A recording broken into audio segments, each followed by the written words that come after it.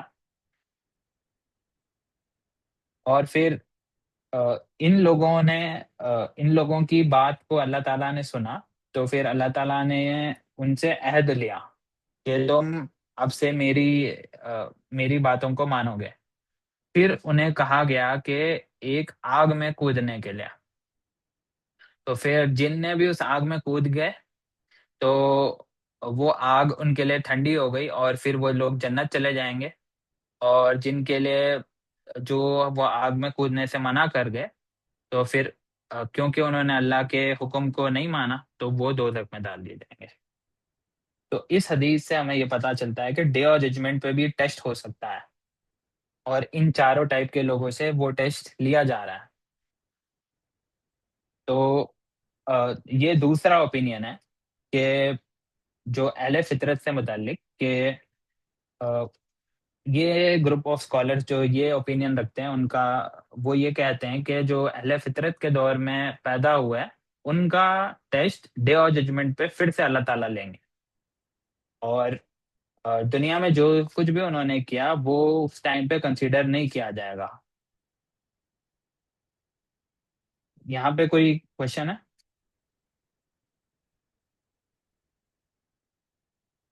Okay. یہ clear ہے. اب تیسرے اوپینین پہ آتے ہیں. تیسرا اوپینین بنتا ہے قرآن کی ایک آیت سے.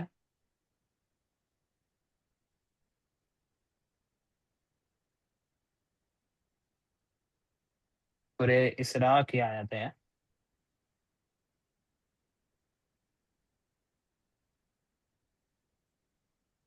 بنی اسرائیل کی آیت ہے. Whoever chooses to be guided, it is only for their own good.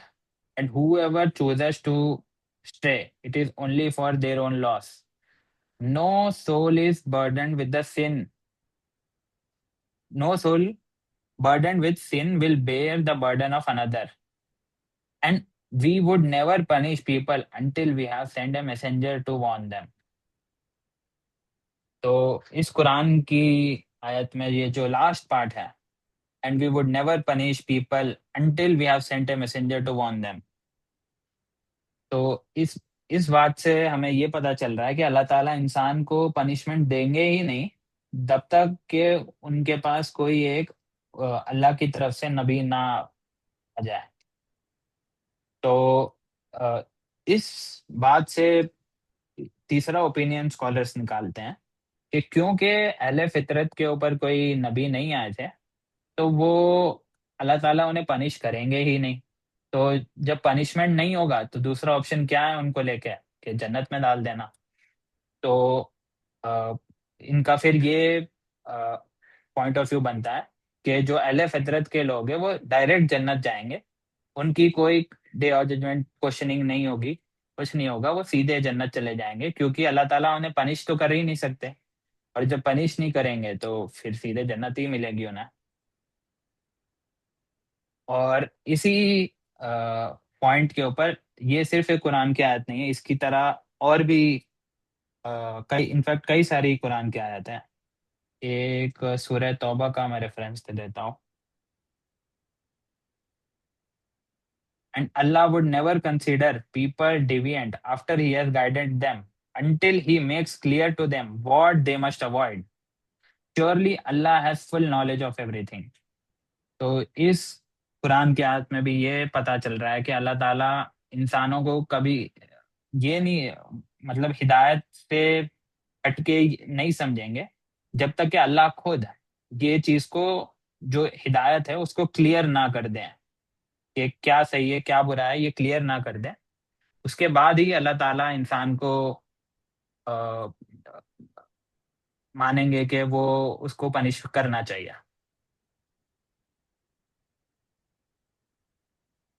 تو یہ پوائنٹ آف ویو ہے تیسرا کہ سیدھے جنت جائیں گے اور ان کی نہ کوئی کوشچننگ ہوگی. اوکے. اب چوتھا ویو جو ہے وہ بہت ہی سمپل ہے.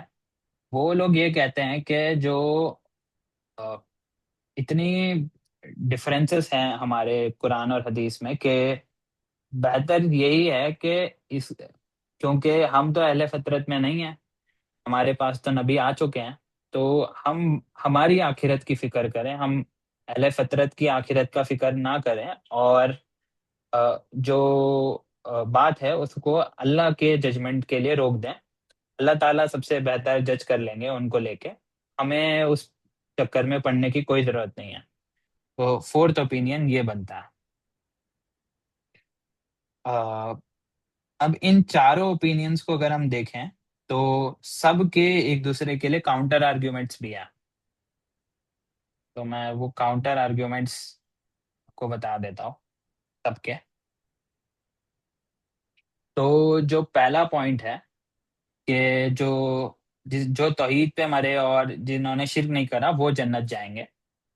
تو اس سے متعلق جو اس سے ڈس اگری کرتے ہیں جو اسکالرس، وہ یہ کہتے ہیں کہ کیونکہ انسان کو اللہ تعالیٰ نے فطرہ پہ بنایا ہے، تو کیونکہ اللہ کی فطرہ آ، بدلی نہیں گئی، تو وہ تو رہ گا ہی، مطلب مسلمان ہی بنیں گے وہ اور توحید پہ ہی رہیں گے اگر اللہ کی فطرہ کو بدلا نہیں گیا.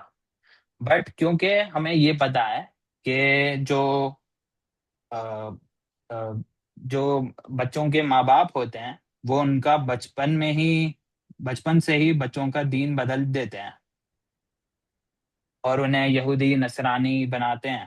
تو یہ کافی فیمس حدیث ہے نا. اس کے اوپر یہ ہے صحیح بخاری میں.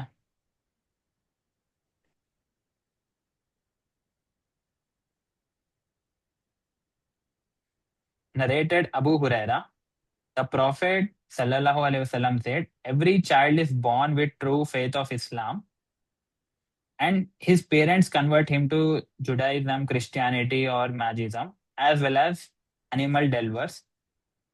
Animal delivers a perfect baby animal. Do you find it mutilated?" تو یہ حدیث اس کے اپوزیشن میں کوٹ کرتے ہیں، اور کیونکہ اس حدیث سے یہ بتایا جا رہا ہے کیونکہ بچوں کے ماں باپ ان کا دین کو بدل دیتے ہیں، اور کیونکہ ایک بار جب دین بدل گیا، اللہ کی فطرہ بدل دی گئی ان کے ماں باپ کے تھرو، اور پھر وہ اللہ کی نہج پہ نہیں بچ گئے کیونکہ اس وقت کوئی نبی اور نہیں تھے دنیا میں. اس وجہ سے ان کو اپنے خود کے دین کے علاوہ نہ خود کا دین، ان کا یا تو جوڈائزم یا کرسچینٹی یا میجزم کچھ بھی ہو سکتا ہے ان کا اس وقت کا دین، اس سے بہتر انہیں کچھ ملا ہی نہیں، اس کا انہیں احساس ہوا ہی نہیں کہ اس سے بیٹر کچھ ہو سکتا ہے. تو یہ چیز بولنا کہ انہوں نے اپنے دین میں شرک کر لیا اور پھر اس کے بعد انہیں اس سے کچھ بیٹر ملا ہی نہیں کیونکہ اللہ کے نبی اس وقت تھے ہی نہیں اور کتابیں بدل دی گئی تھی، تو اس لیے وہ اپنے دین پہ مرے. تو اس کا مطلب یہ نہیں کہ ان کو اسی بیسس پہ جنت یا دوزخ کا ان کے ساتھ فیصلہ کر دیا جائے. یہ پوائنٹ آپ کو سمجھ آیا؟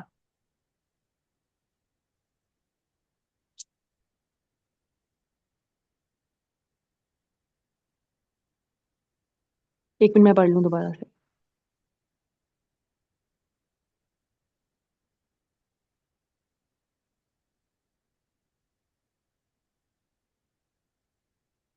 ہاں جی.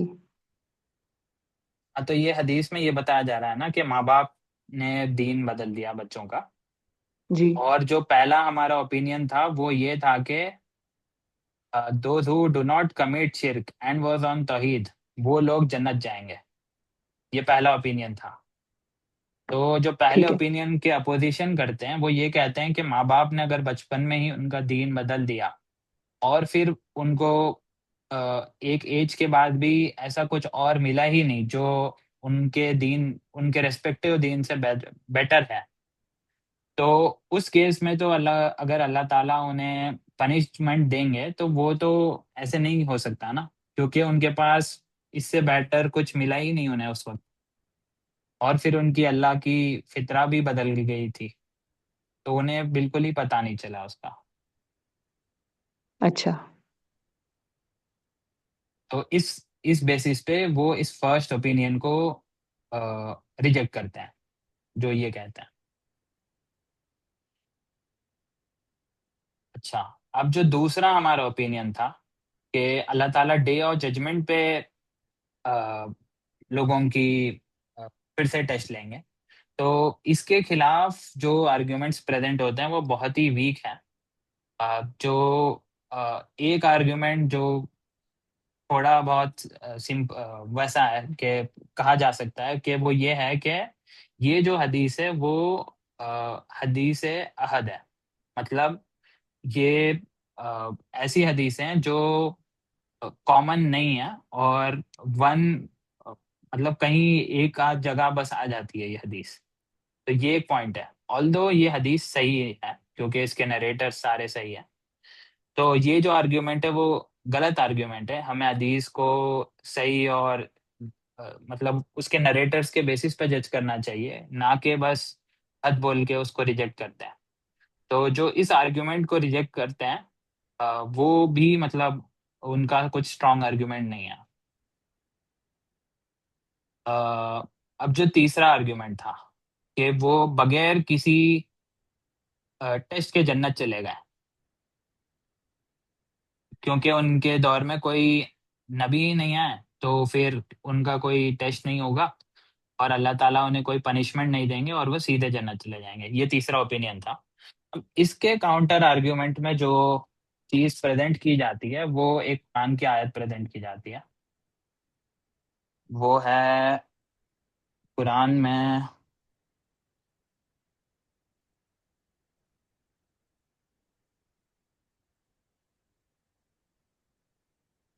تو یہ بھی کافی فیمس آیت ہے قرآن کی.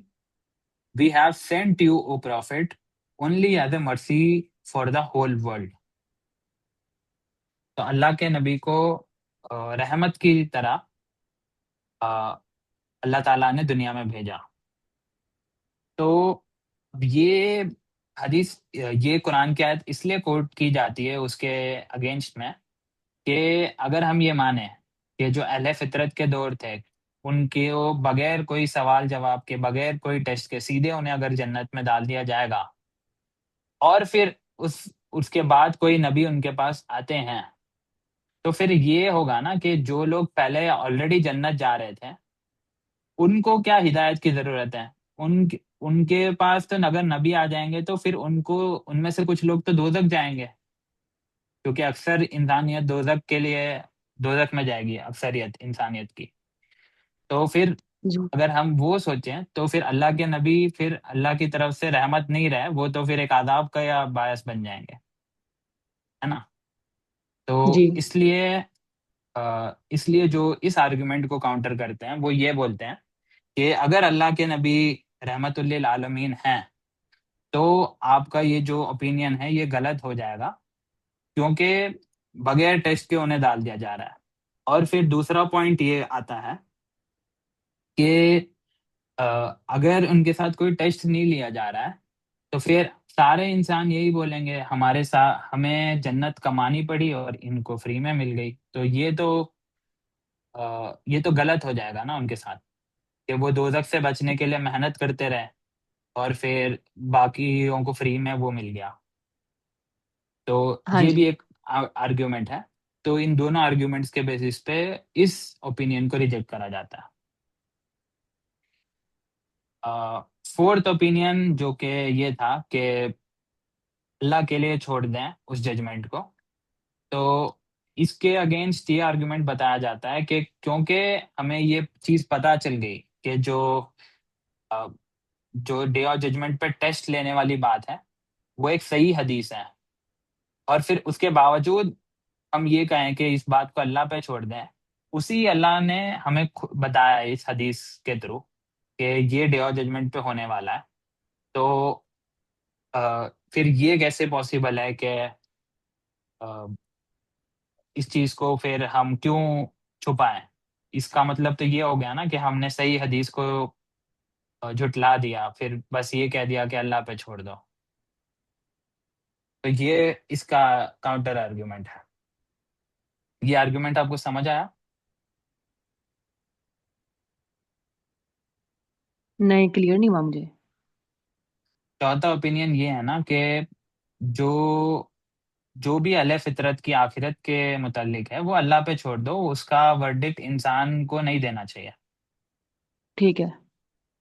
اس کے کاؤنٹر میں لوگ یہ بولتے ہیں کہ کیونکہ ہمیں یہ چیز پتا چل گئی کہ اس سے ریلیٹڈ ہمارے پاس ایک حدیث ہے نا جو ڈے آف ججمنٹ پہ ٹیسٹ لینے والی بات حدیث جی آئی، جو کہ صحیح حدیث ہے. جی.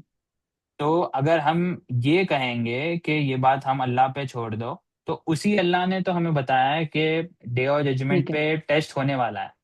تو پھر اللہ ٹھیک ہے. تعالیٰ ہمیں بغیر بتاتے ہی نہیں، اگر یہی اللہ تعالیٰ چاہتے کہ ہمیں اس کا وہ چیز نہ پتا چلے، تو یہ اس کا صحیح. کاؤنٹر آرگومنٹ ہے. ٹھیک ہے. اوکے. تو اگر ہم ان چاروں آرگیومنٹ سے ایک فائنل کنکلوژن پہ آئیں تو کنکلوژن یہ ہے کہ ان چاروں کو ایکچولی ہمیں چاروں میں سے پہلے تین کو ایکچولی ہمیں کمبائن کرنا پڑے گا. تو اس کو کمبائن ایسے کیا جا سکتا ہے کہ جو دنیا میں جنہوں نے جو ایکچولی اہل فطرت کے دور میں توحید پہ تھے اور شرک نہیں کرا، وہ لوگ تب وہ لوگ کیونکہ آلریڈی حق بات تک پہنچ گئے تھے، ان کے ساتھ اگر ڈے آف ججمنٹ پہ پھر سے ٹیسٹ لے لیا بھی جائے تو وہ لوگ ویسے ہی پاس ہو جائیں گے، کیونکہ انہوں نے دنیا میں جہاں پہ ان کے پاس نبی نہیں آئے تھے تو اسی وقت انہوں نے اللہ تک وہ پہنچ گئے تھے، تو اس وقت تو وہ لوگ پاس ہو جائیں گے. اب جو لوگ توحید پہ نہیں تھے وہ لوگ اللہ تعالیٰ سے یہ سب کہہ سکتے ہیں کہ جیسے ان چاروں نے کہا نا یہاں پہ، جو اس حدیث میں چار ڈفرینٹ چیزیں کہی انہوں نے کہ میں نابینا تھا تو میں جب اللہ کے جی. نبی کی دعوت آئی تو میں اس کو دیکھ نہیں پایا، اور پھر ایک ٹھیک ہے. کہتے ہیں سن نہیں پایا، ایک سمجھ نہیں پایا. تو اگر ہم ان کے آرگیومنٹس کو کلوزلی انالائز کریں تو یہ آرگیومنٹ کم ایک طریقے سے اس کو ہم بہانہ بھی کہہ سکتے ہیں، کیونکہ جو انسان بوڑھا ہو گیا ہے اس کو اللہ تعالیٰ نے جوانی بھی تو دی تھی پہلے، تو اس وقت تو اس کے پاس آپشن تھا نا کہ وہ توحید پہ آ جائے اللہ کے نبی کے میسج کے بغیر بھی، کیونکہ باقی لوگ تو آ رہے ہیں. تو یہ بس ایک طریقے سے اللہ کو انہوں نے ریکویسٹ کری ہے، تو پھر بھی اللہ تعالیٰ نے ان سے پھر سے اس دن ٹیسٹ لے لیا ہے. تو یہ اللہ کی رحمت سے ہی یہ چیز پھر سے ان کے ساتھ کی جا ٹھیک رہی ہے کہ ان سے پھر سے ٹیسٹ لیا جا رہا ہے. کیونکہ جو دیکھ نہیں سکتا تھا وہ سن تو سکتا تھا، جو سن نہیں سکتا تھا وہ دیکھ تو سکتا تھا.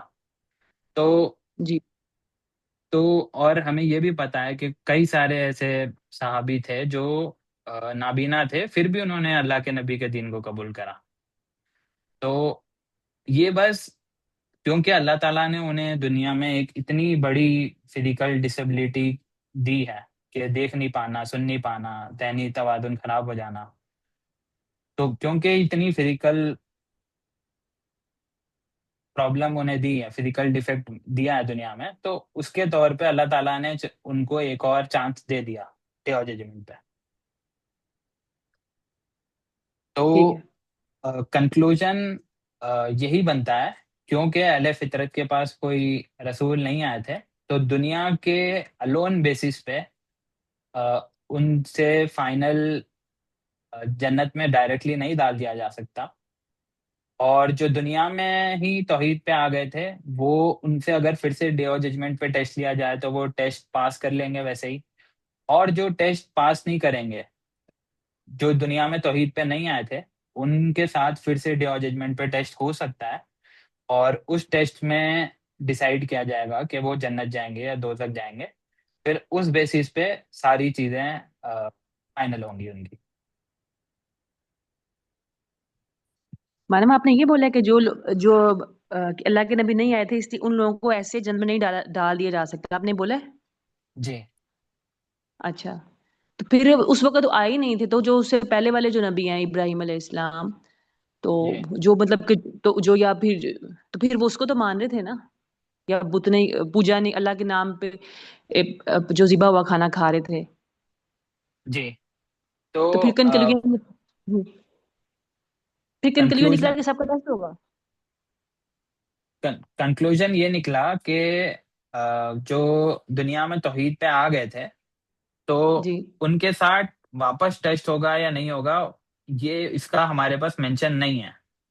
تو میرا جی پوائنٹ یہ ہے کہ اگر نہیں ہوا تو وہ ویسے ہی دنیا میں توحید پہ تھے، وہ سیدھے ان کو جنت میں ڈالنے پہ باقی لوگوں کو کوئی پریشانی نہیں ہوگی، ہے نا.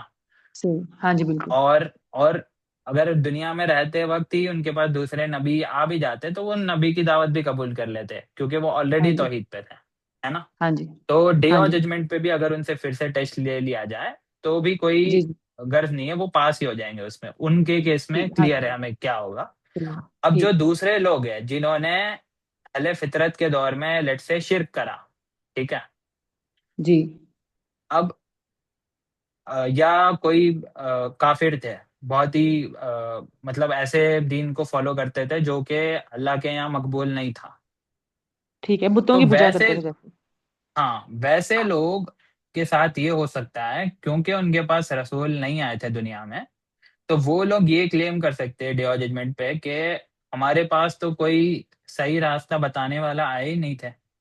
اور پھر اللہ تعالیٰ نے قرآن میں کہہ دیا ہے کہ بغیر رسول کے اللہ تعالیٰ انہیں پنش نہیں کریں گے.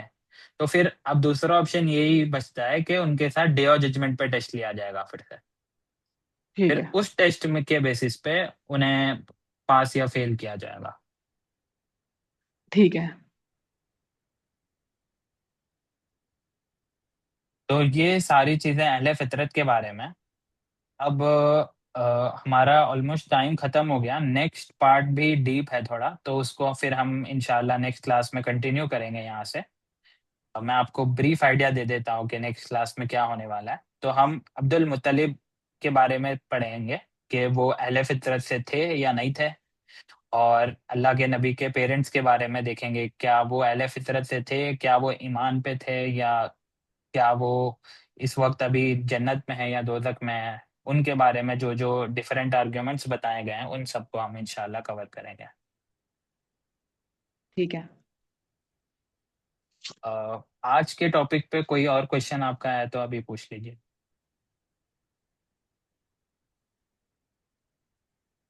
جی کلیئر ہے سب الحمدللہ. اوکے.